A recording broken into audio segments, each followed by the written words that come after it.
Hi guys, I'm back with another one, and in this one we are going to take a look at Hobbywing's 60 amp ESC 4-in-1, and the main star of the show is the Hobbywing F7 convertible flight controller.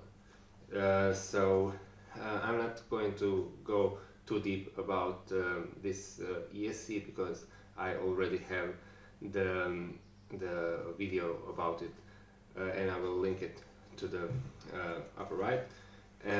But what's most important here is the flight controller itself.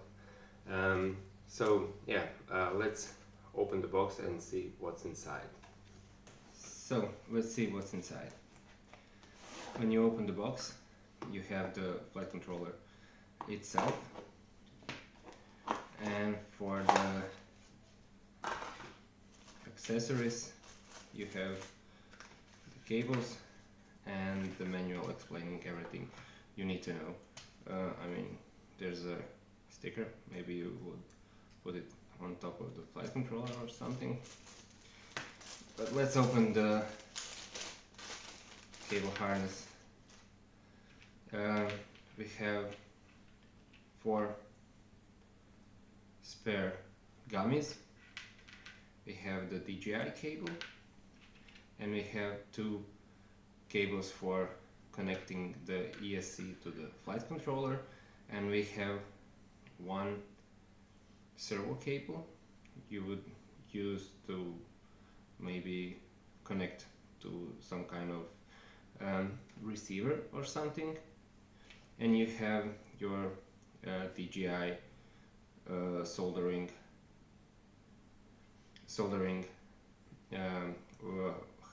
cable harness in case you don't run your air unit straight off this proprietary DJI cable, so you can maybe solder on your Vista unit on the pads that are provided. Talking about the air unit, the cable is really long. I mean, if you have a longer quad, maybe something like those cinema quads that are really big, and I'm mentioning cinema quads because of the layout of this board. I mean, it's F7 board that has, I think, 6 UARTs. You can hook everything up into this flight controller. So yeah, if you are running a smaller freestyle quad, you need to take in consideration the amount of cable you need to tuck away in case of if you want to build it clean. So yeah, for the cable you need this one. You simply connect the 2, and what's really interesting is that these 2 are not actually stackable via these gummies that are provided. So when you have your gummies in, these 2 are actually not stackable. These voltage regulator circuit that's on here actually hits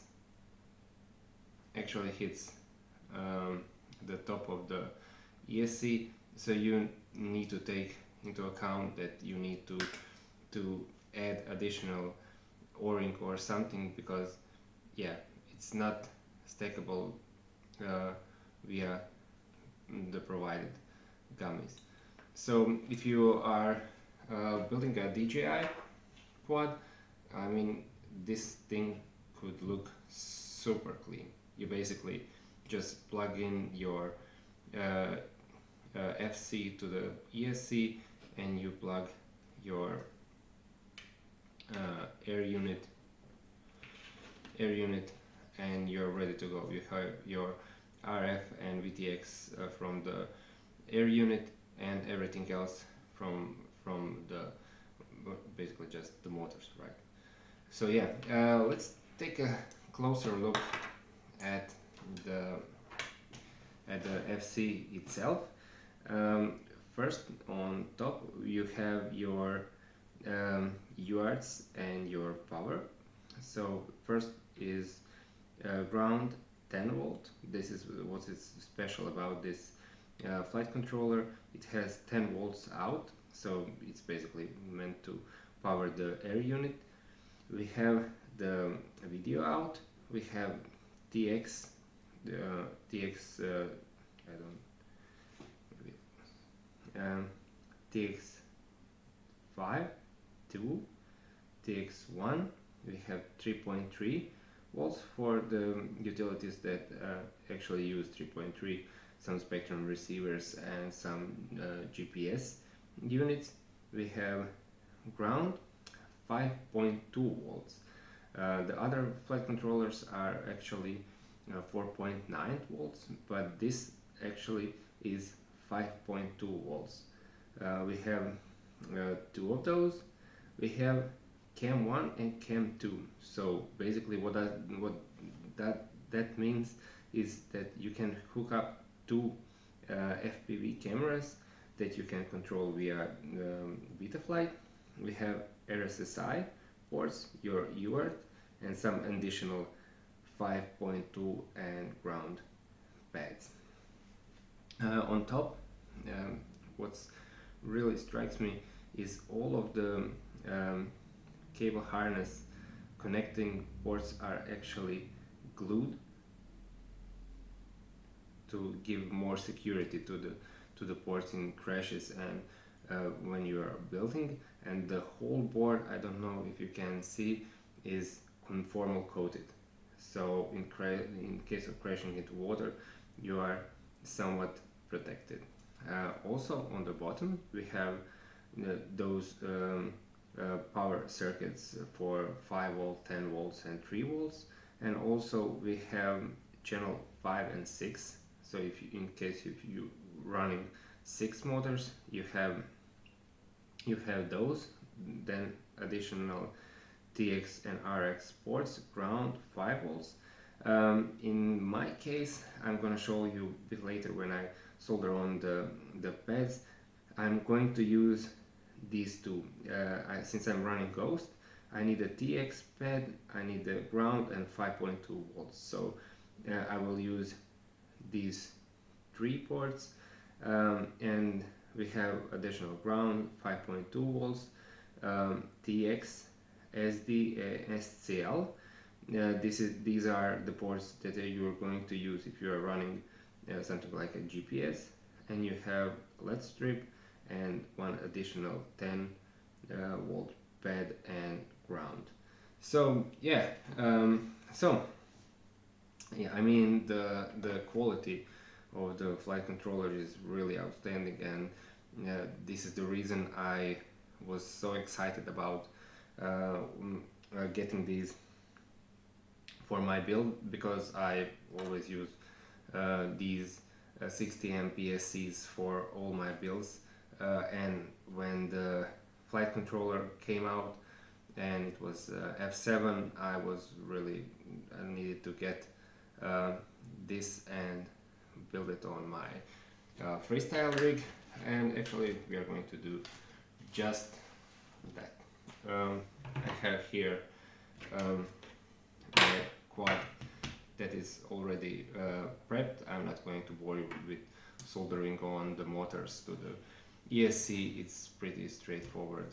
You just get it on the pads for the motors. You the power wire and the voltage, the cap is already pre-soldered on. I just solder on the XT60, place the Ghost hybrid in the back, and this is a duo with dual antennas and tramp. It has four wires that are going from the back, and I need to solder on these these three. These are actual power, ground, and signal. In case of Ghost, you always need a TX pad for that. As I already explained, I'm going to use these three TX, I don't know, it's three TX3, ground, and 5.2 volts in the back, like so. And the way I'm going to build it is just to, you can flip it over and get to the pads. And I'm going to use these pads up here for the camera and the VTX, but I'm going to use these 20 by 20 holes to route my cables. It's not necessary, but it makes the build really clean and keeps away the wires from hitting the gyro. I didn't mention the gyro. Gyro is not your usual MPU 6000, but it's ICM. It's more precise, but it's also more prone to the vibrations. But the gummies and my soft-mounted stacks, I'm pretty sure that this flight controller wouldn't have any problems dealing with everything you throw at it. And also one mention that I forget, but what is actually convertible in the nomenclature of the flight controller is that you can use 13 by 30 mounting pattern, or you can use 20 by 20. So you just break away these 30 by 30, and if they are getting into way, and use 20 by 20. Just move the gummies inside here and you have 20 by 20. And this flight controller or this stack is actually sold in two versions. This is the 60 amp version with the 60 amp ESC, and you have your 40 amp ESC that is actually 20 by 20. So yeah, I think, oh yeah, one more thing that is worth mentioning is, is the latest flight controller that came out, and it only has USB, mini USB. So no Type C on your flight controller. It's actually a shame, only because Type C USB is really convenient. It doesn't grab on too tightly onto the connector, and it's really hard to break the whole USB plug from the flight controller. But in case of the mini USB, it's really, it grabs on to the connector really tight. So in case you are disconnecting, you will easily rip the USB from the FC. So yeah, I think that covers all of the things that are interesting in the flight controller. And in the next step, I'm going to show you how you will connect everything up on your drone. So yeah, let's go and do that. I'm going to pre-pin the pads I need for my build. As I said, I'm going to use these pads under the flight controller.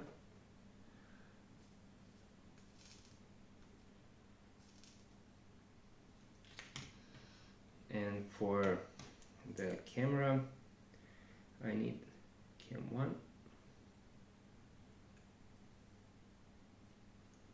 I need video out, and I need 5 volts. It's the best or the shortest run I could get. It's actually these pads here. So that ground and this 5.2 volts. So let's see how long or rather short of a cable I need for this bottom part. I need these 3 wires, and I need basically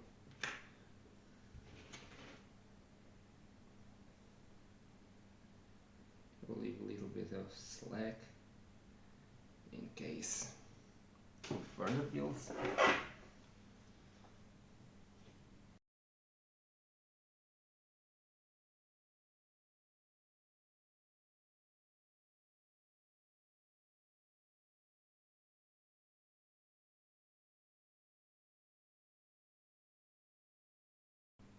The TX.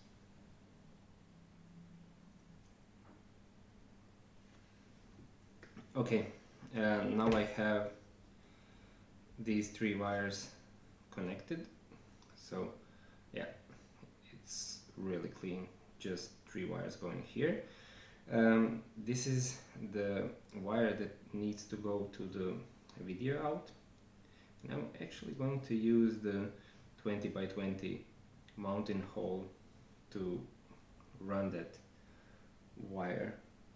I'm going to run it like so. For building on top of the flight controller, taking into consideration that none of the wires actually rub against the gyro. This may cause some issues. So for the cam, this is the longest wire I will need, is the yellow, and that's the signal for the cam, and I'm going to use this pad here. This is the camera 1,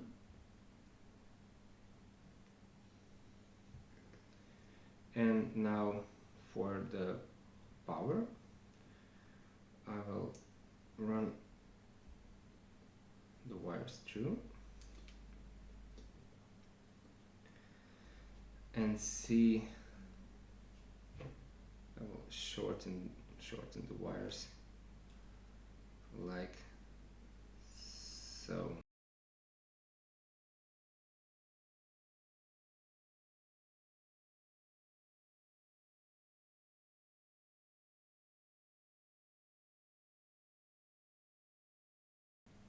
Hit the press. So yeah, this is basically it. Only thing left to do is mount the camera.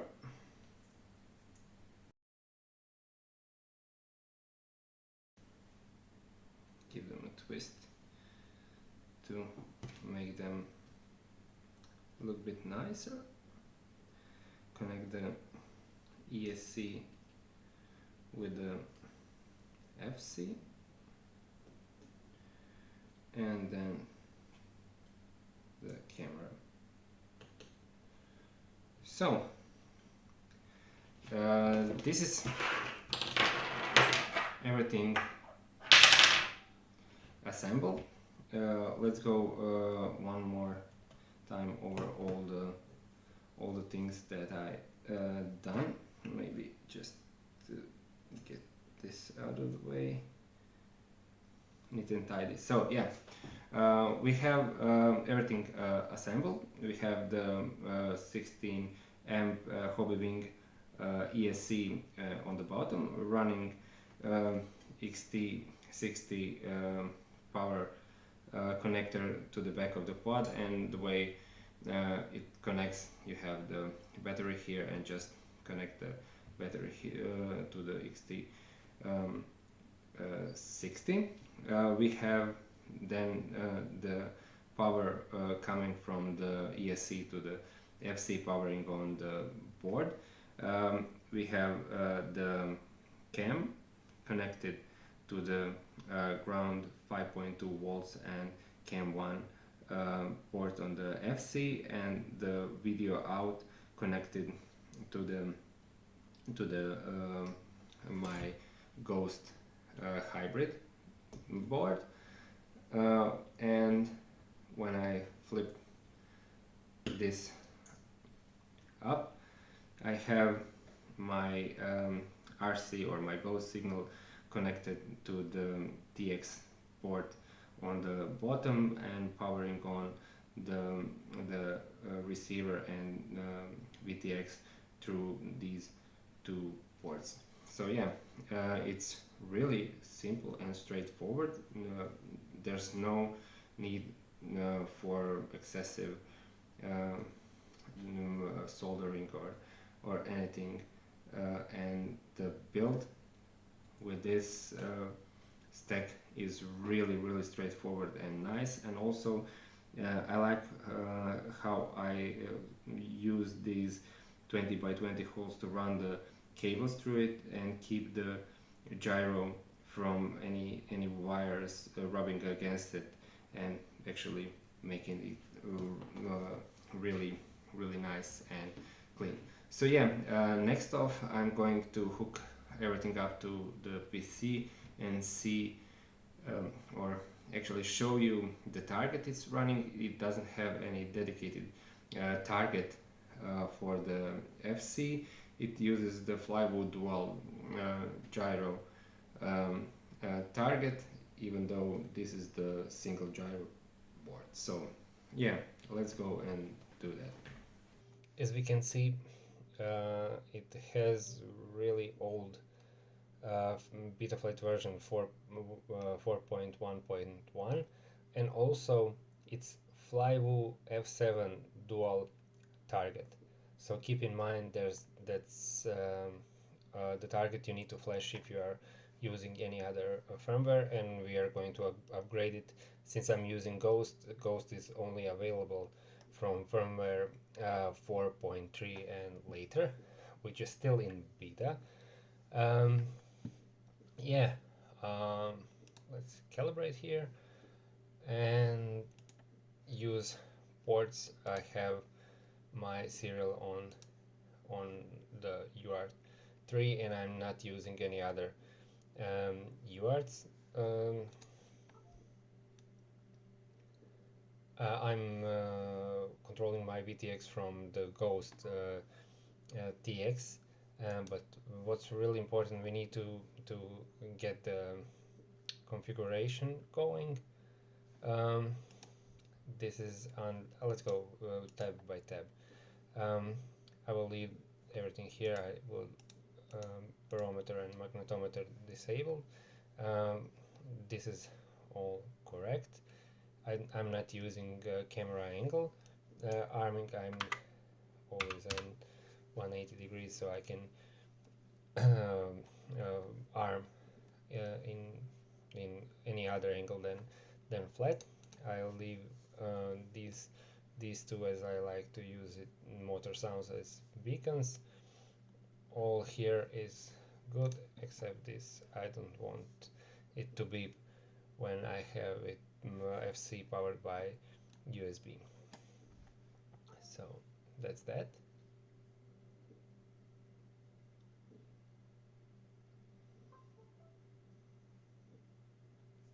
Also, we have at motors we have hex, since it has 6 channels, but we need to have a quad X with this motor configuration, but I use props out, so I reverse my motors. I use the shot motor stop ESC sensor always on. I have 14 motor poles, and yeah, this is everything I need for this.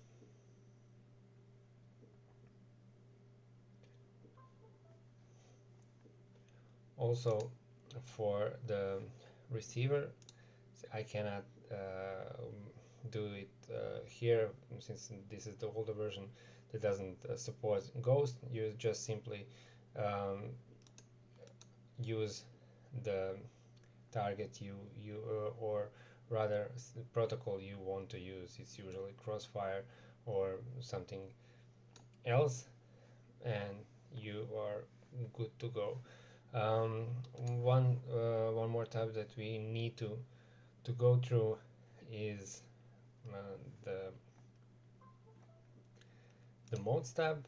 You need to set up your arm switch. I have it on aux 1 and it's set like so, and you set your OSD as you like. So yeah, that's all for this video. Keep in mind that you need to flash it to any newer version than 4.1. Let's see here. What's the latest version?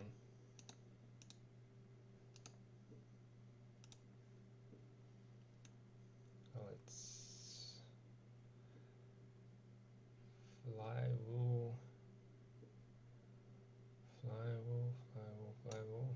F7. Well, this is the correct version. We need to enable the expert mode, development, and we have now the latest version of the Betaflight we need. So you just simply go and flash the target and you will get the newer version, or the latest version of the Betaflight onto your flight controller. So yeah, that's everything, and yeah, see you in next one.